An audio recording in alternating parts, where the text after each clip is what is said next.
like this lady last night came in from Australia just to see the show. Went back to Australia. She said they spent like $4 grand on tickets. I was like, to see your show last night here at Comics. Yeah, you could have just gave that to me and I would have come to Australia. Private show. Yeah. Take you to Australia. That'd be more. Really, yeah, that's amazing. It was like, you know, so. I would look out for this fan. That's creepy. That's creepy right I don't now. want people following you from Australia. Oh man, you're gonna see her again at like Atlanta. And Australian fans are like boomerangs. They coming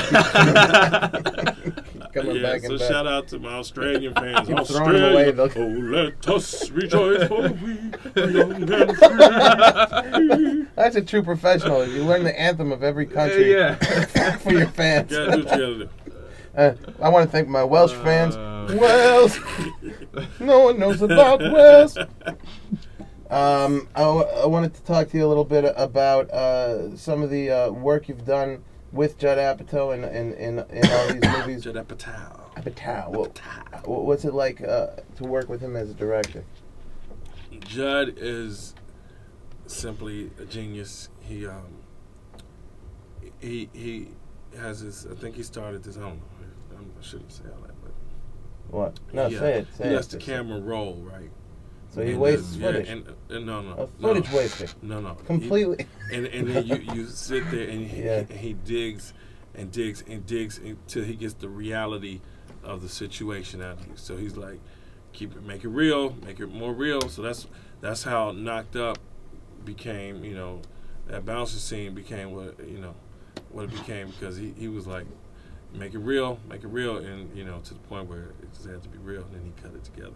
It was like if you would look at it, the top half is improv. I mean, top half is like scripted, then the bottom half is improv, and the whole scene changed. Like they were supposed to end up going into the club, but they ended up like sitting on the sidewalk. So what level of involvement if any, does Ricky Gervais still have in The Office? This is one of those questions I do not know the answer to. And there will be many of those, by the way. But he's, he and Stephen Merchant produce, they're creators. So have you met him around the set? I think they just sit back and get a check. I'm not sure. Have you met him around the set? And are writing an episode or something like that. I have met him not at the set, but at those different award shows, the Emmys or the Golden Globes and stuff. I'll see him around. He's really cool, dude. He's so funny. You know, it's like cool to get silly with him. Yeah. Steve Carell. Yes. Tell me a little bit about this guy. Steve Carell has an on and an off switch.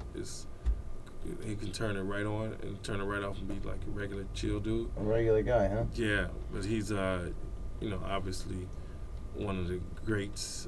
Ricky Gervais says he's a master. Yeah. And like he'll, if he's not making me laugh, it's only because he hasn't yet. Like in a scene. Yeah. Like sometimes I pride myself. I'm like, okay, that made it through 2 takes. Okay, good. I'm good.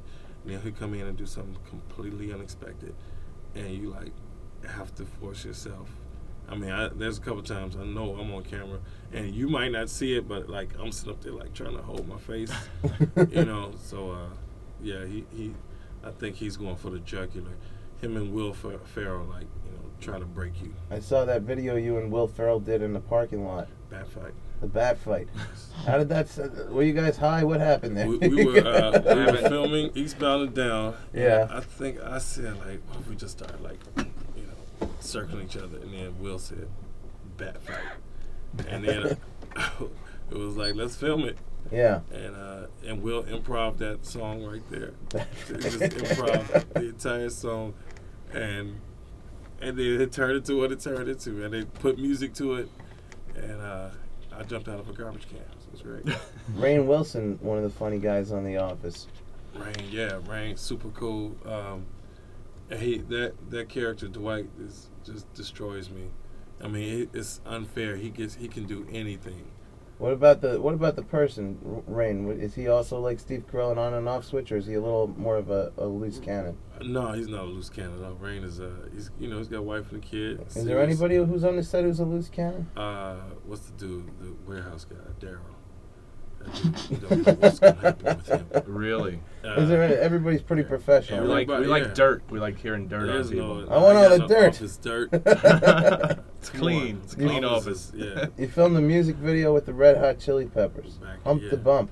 That happened because I saw Chris Rock outside the Improv in Hollywood, and he was like, "Man, you funny, man," because he saw the Knocked Up before it came out. Judge showed it to him, and he loved it. So he was like, "I want you to be in this video," because he directed it. Yeah. And so, man, it just happened just like that. And that's how you stopping Chris Rock from coming in there.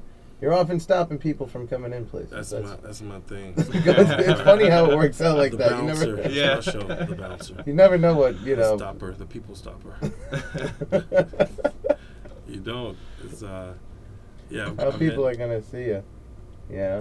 You don't. That guy, he'd be a good bouncer. I wouldn't think that if I didn't, you know. Well, you've got a bouncer look. You know. I actually in Chicago, I used to bounce at this club. It's not there anymore. But and I wasn't really the bouncer. I was more the guy that ran to get the bouncers. Goes, ooh, they fighting, and I collected money at the door. So I had a little bit of experience, because sometimes the club dude, the manager would like make up a rule right there. Nobody under 25 tonight. Yeah. So now you got these cool people coming in. Oh yeah, we drove in from Detroit. It's like your girl is 23. Sorry, you can't come in. Leave the girl with me. Exactly. Do you have a girl? I don't. No? I don't. Is it tough to have a relationship with all this stuff going on in your life? I don't know how tough it is. It probably depends on how bad you want it.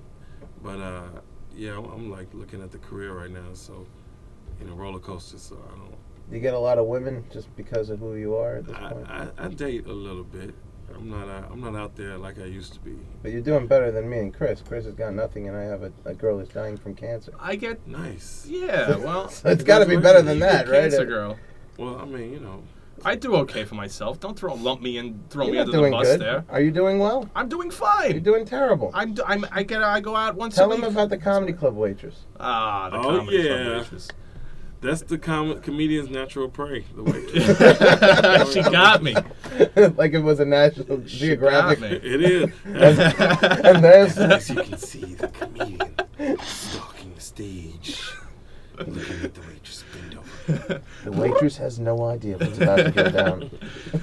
The comedian lurks and pounces, grabbing her jugular, peacefully serving her drinks without any idea. thrashing her about. No, I was dating a comedy club waitress. She was waitressing at the club that I'm a regular at on the weekends. So I ran Which club is this? Little plug. Times Square Comedy Club. Oh yeah. Used to be the Laugh Factory. 42nd. That's done. Did they move to that? Yeah, Jamie Masada sold it to somebody else, I guess, or the mob took it over. So they call it Times Square? Times Square Comedy Club now. Oh, cool. So I'm there on the weekends, so I run into this waitress all the time, and she was hot. She was hot, and I've got like certain physical features that just drive me nuts. She was like this brunette, nice figure. I started dating her. Certain things he likes: eyes, hair, ability to get me free drinks. Always a good thing. Sweet. You're so funny. Okay, I'm yours. Anyway. So I'm dating her, and it's casual. It's casual. Like we dated for like maybe a month. Okay, we went out 3 or 4 times. Nothing too serious. I found out like a month into it that she was also dating another comedian. No! Club. No! How can this happen? What? Yes. That finally you're on my side. They were against me on this. They were against me. Did you sing to her? No. You didn't sing to her. Well, there you What's go. wrong with you? They keep arguing. Him and the other co-host, who's not here today, kept making the argument. Well.